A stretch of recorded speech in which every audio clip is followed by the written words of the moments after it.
Book yeah, everyone. Hell yeah, everyone. I'm Pain Freak Chef, your personal private culinary pain toy. Here doing a thing called Antipasto. So I'm coming down the home stretch this holiday season. Hope you guys have been liking some of the videos that I've been posting. If you want me to be your personal private culinary pain toy, come cook for you, your family, your dinner party special event, or some kinky, erotic, or whatever it is, party, let me know. Hit me up on my website. That's painfreakofficial.com. So, in this episode, we're doing an antipasto. So it's pretty much a meat and cheese, olive artichoke, peppers, stuff like that on a platter, or meat and cheese platter, just to keep it pretty simple. I know some people have probably heard it referred to as a charcuterie platter. Now there's a difference. I mean, one's French, one's Italian. There's a big difference there, but the charcuterie platter is a mostly cured meats and stuff like that. It's kind of actually directly translated. It means pork butcher shop, but it's that's kind of comes from, I guess, French. I'm no linguist, but from what I understand, from what I've read, I think it has something to do with like char and cootie or coot, which means cooked fresh or something like that. And anyway, the charcuterie tray focuses on cured meats, as opposed to what I'm doing here is antipasto, which is going to incorporate all this. So I got an assortment of cheeses and meats. This is mostly salami, capricola ham, ciabatta, and different cheeses and stuff, along with the jars of like sweet cherry peppers, pimento stuffed olives, artichoke hearts, the requested capers, this client. So I'm also going to be baking this ready to bake baguette loaf of bread here, because they wanted, I just wanted to do something kind of different. And I may do like a little garlic butter spread on that. So I got these cups here. These are going to be used to put a lot of these jarred things in and arrange those throughout the platter. I mostly just have them out for reference, but this way I can get an idea of space. But the purpose of this video is to show you how I do my antipasto, or antipasta. Antipasti is actually the plural form of it. So, hey, listen, if you're kosher and you don't mix pork and cheese together, meat and cheese together, this is not the video for you. But hey, at least you're watching it for the educational vaccination, and because my brainy thing is working today, and I'm surprised. This is the fourth Thanksgiving dinner I've made in the past 5 days. So, anyway, yeah, let's get started. I'm actually pulling up a chair for this one so that we can just dive into this, because we got some work to do, and I have 2 hours before I have to hit the road to bring all the food and everything that's going on so far over. So I'm all dressed, ready to go, and it's just a matter of getting this assembled. I wanted to wait until the day of. So I'm going to actually move some of this stuff out of the way, and we're going to focus on just starting the meats first. And I have the oven preheating, so we're going to move this off to the kitchen, and I'm going to put some of the cheese and stuff until we're ready for them. I want to keep them as cold as possible. So give me a second, be right back, and we'll clean this up.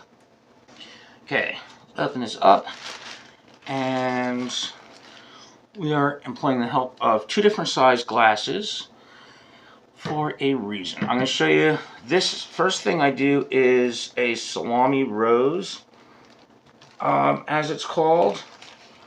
So this is from an Italian deli. Actually, a client paid to have a special trip made towards. So I'm excited. It's so fresh and it tastes amazing. I had a couple slices. I am starting with, I like to do odd numbers.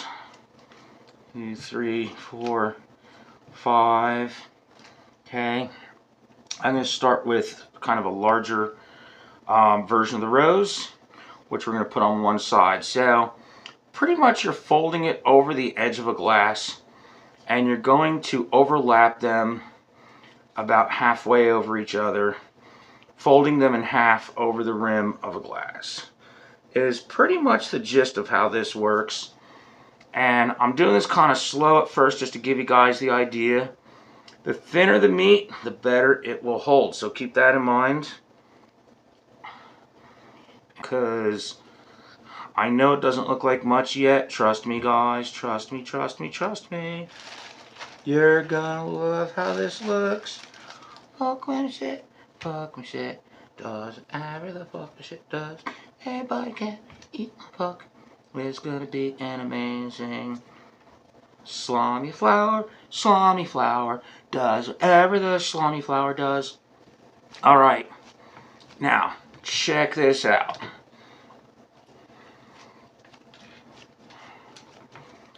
Give it a nice press, make sure it stays formed, and watch this.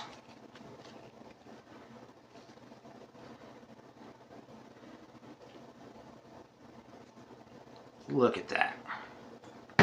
That's our very first salami flour. We're going to pull it out so it looks like you see some petals. And there we have it. So that's our very first salami rose. That's going to be one of the star pieces of this platter. We're going to do another one of these, but I'm going to do a little smaller in this glass now. And I'm going to go get the other... Actually, no, we got plenty of big pieces in here. Let me just pull those out. We'll start with the bigger ones on the outside and work our way smaller as we go in. That's cool with me. I'm alright with that. We're going to do the same thing with the smaller glass now. So we're going to have two different size roses on here. Again, we're just going to stagger them around, folding them in half over the lip of the glass. And I know I'm moving kind of fast on this, so you can always slow it down. You can always watch it over and over and over again, because that's the best part about my videos. Fuck my shit. You can watch them as many times as you want. So, I mean, I'm not in a hurry. I'm already dressed and ready to go, so I don't have to... I mean, obviously I don't put anything else on. So, for those of you new to the channel and my whole freak show thing, yes, I am barefoot and shirtless 24/7, 365. That's kind of one of the main things that I do when it comes to the whole freak chef thing. So, for those of you that don't know, yes, that's the novelty about the whole thing. I do not own shirts or shoes. And I go everywhere all the time. And I do not live in a warm climate either. I know a lot of people ask that, like, how the fuck do you survive? Now, see how this one doesn't really let me get much more in there.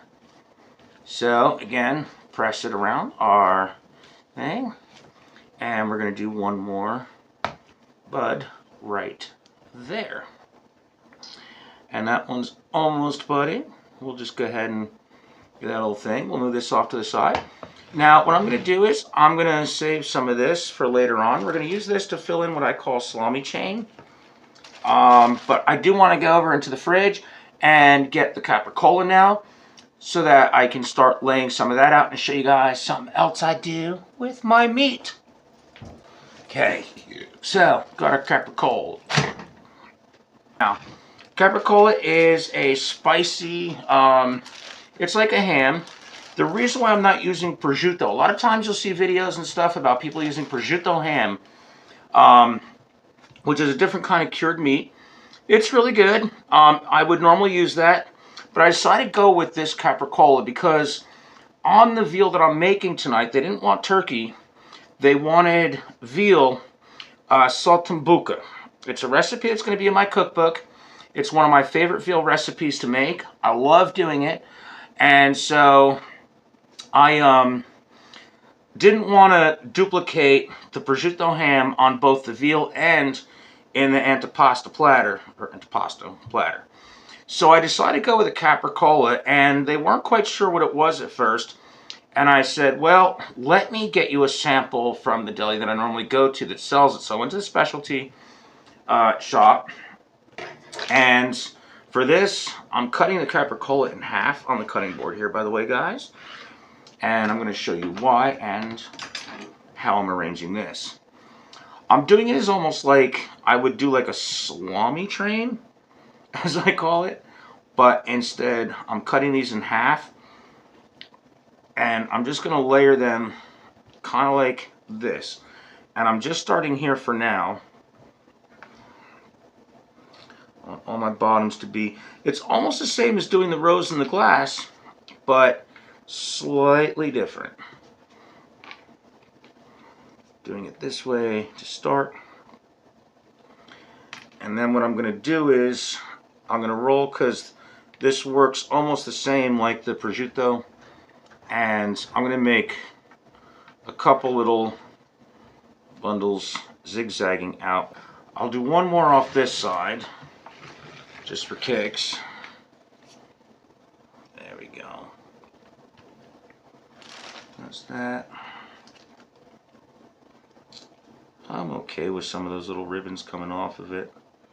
I'm going to make it look more like a stem or like another petal coming off on each side. I don't know if you guys can see that. There we go.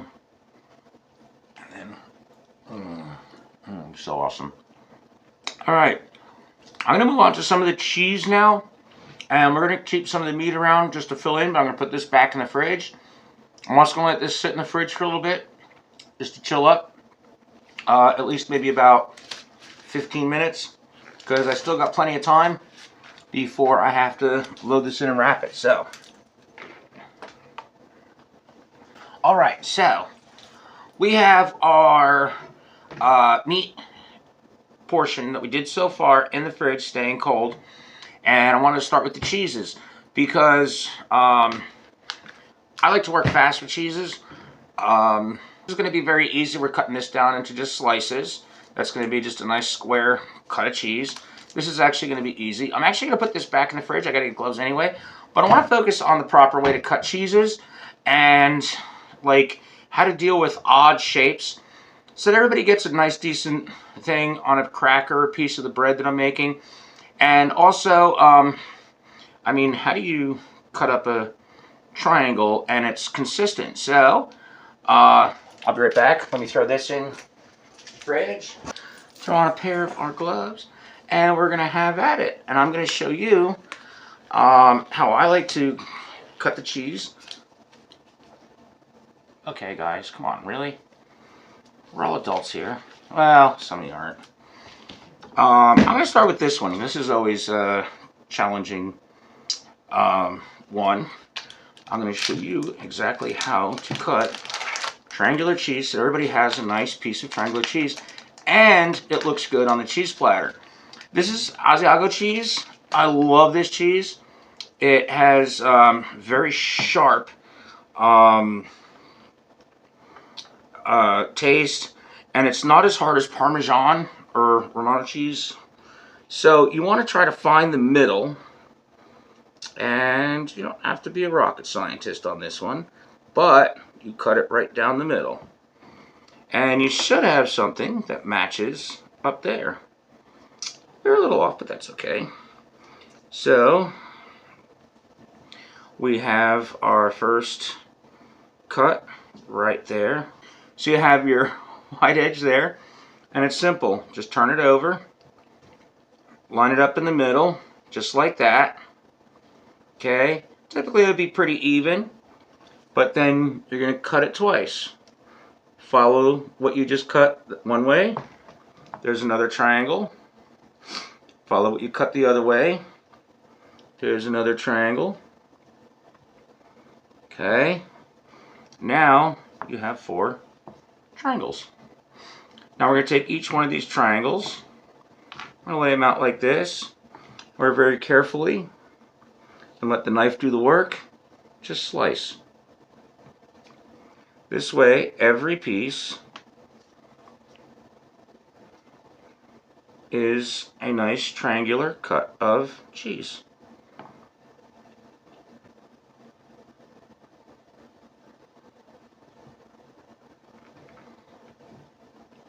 Okay, there we go. So we got that. So our Asiago cheese is done. Well, I guess we can't serve this. We're just going to have to eat it.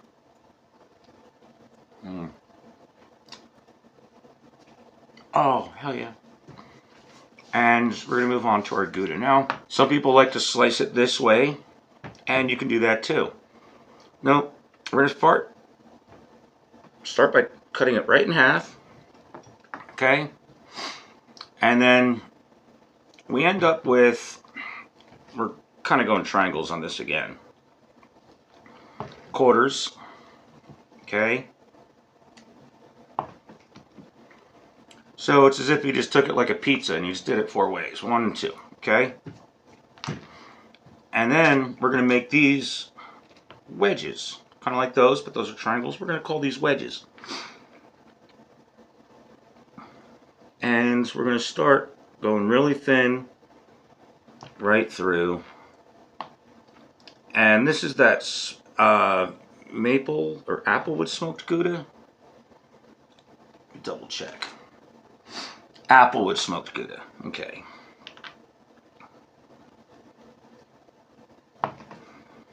And then what's nice is we got a lot of different shapes, and it's a lot of fun, and it really draws people in to really explore the entire border platter in this case. Well, here we go. It's almost that time, and it's time to start putting our cheese on the plate. And I pulled the 3 cups that we're going to have olives, peppers, and artichokes in because I need to just make sure I save enough room for those on here. It's going to start getting pretty crowded. So the proxy is going to be kind of set up around the middle, kind of like that. So we're going to work our cheeses around all this. And I slide this one probably a little over there. Okay. And we're going to start with our Asiago cheese. Those big triangles we cut. And I'm going to swing this way. Stuff in capricola. Because we have a lot of height over here. And those are not going over there. Actually, I'm going to pull a plate over here. There we go. We'll work off that. Alright, so I want to kind of stagger this, kind of like this. And we're going to arrange this just kind of alternating each way, just like that. And we're going to put our soft cheese right here, okay? Now, I'm going to come around to this side, and I'm going to do 2 different things here, starting with our maple smoked Gouda. Start by just coming around like this, alternating those. And I'm going to do a couple more back towards that way.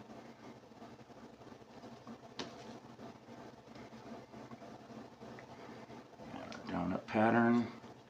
We'll tuck those in just like that.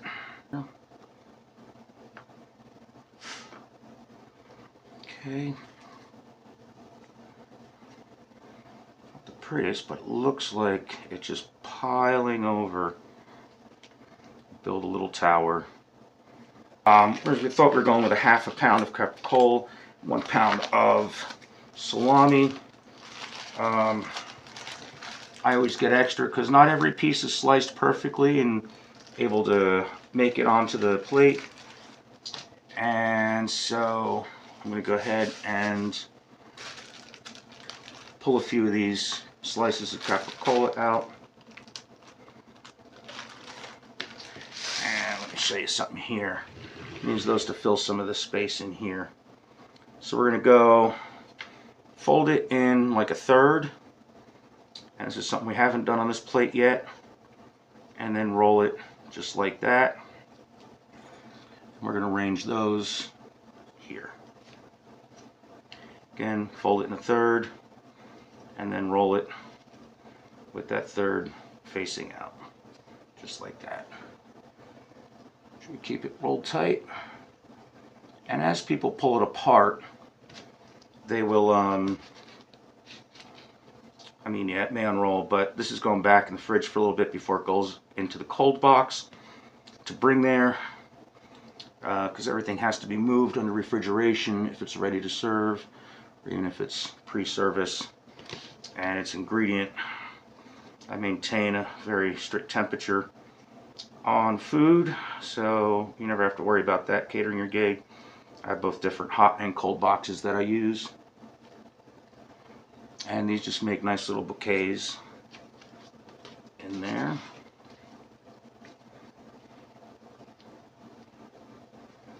Just like that. On top. Get a few more slices out. Again, in thirds, just like that. And roll. And this is also a great idea to use or to do with your prosciutto ham if you're using that and you don't do capricola.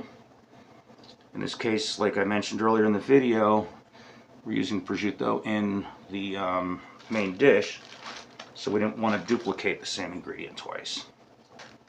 Got some lunch meat for the next few days. And we're going to go ahead and throw some plastic wrap on this, and we are good to go. A nice little spin. Again, olives, artichokes, peppers, and the capers will be on a small one over here. Alright, so let's wrap this up. I'm Pain Freak, the Freak Chef, your kinky erotic culinary pain toy, does your private parties. And if you want me to come and cook for you, for your crazy, erotic, kinky, unique or whatever, dinner party, special event, bachelorette party, whatever it is, hit me up on my website, painfreakofficial.com. And this is my antipasto. And I'll put a final picture up once I fill it all when I get to the clients. Love you guys.